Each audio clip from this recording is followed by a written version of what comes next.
It was on his way home one Saturday night from such a rudimentary debauch at Hampton that his adventure had its small beginning. For a half-mile or so of Link's homeward pilgrimage, before he turned off into the grass-grown, rutted hill trail which led to his farm, his way led along a spur of the state road which linked New York City with the Ramapo Hill country.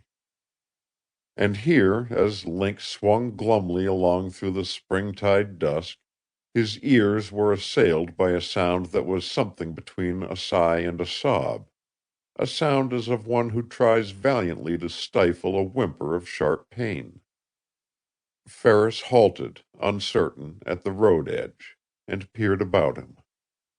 Again he heard the sound, and this time he located it in the long grass of the wayside ditch. The grass was stirring spasmodically too, as with the half-restrained writhings of something lying close to earth there. Link struck a match. Shielding the flame, he pushed the tangle of grass to one side with his foot. There, exposed in the narrow space thus cleared and by the narrower radius of match flare, crouched a dog.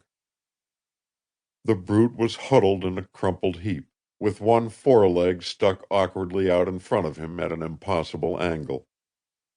His tawny mass of coat was mired and oil-streaked.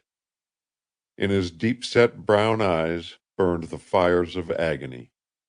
Yet, as he looked up at the man who bent above him, the dog's gaze was neither fierce nor cringing. It held rather such an expression as, Dumas tells us, the wounded Athos turned to D'Artagnan, the aspect of one in sore need of aid and too proud to plead for it.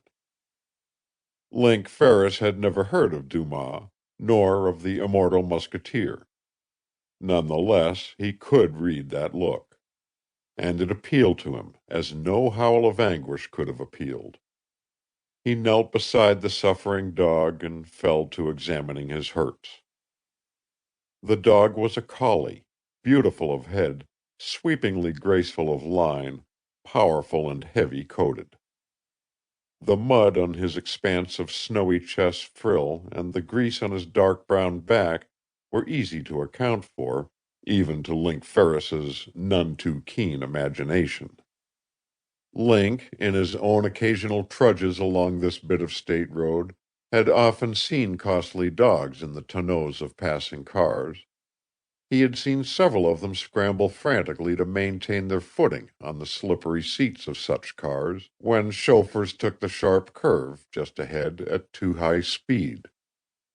He had even seen one Airedale flung bodily from a car's rear seat on that curve and out into the roadway, where a close following motor had run over and killed it. This collie, doubtless, had had such a fall, and, unseen by the front seat's occupants, had struck ground with terrific force, a force that had sent him whirling through mud and grease into the ditch, with a broken front leg.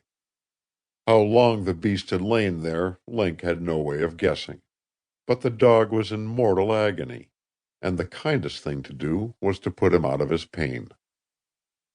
Ferris groped around through the gloom until, in the ditch, his fingers closed over a 10-pound stone. One smashing blow of the head with this missile would bring a swift and merciful end to the sufferer's troubles. Poising the stone aloft, Link turned back to where the dog lay. Standing over the victim, he balanced the rock and tensed his muscles for the blow. The match had long since gone out, but Link's dusk-accustomed vision could readily discern the outlines of the collie, and he made ready to strike.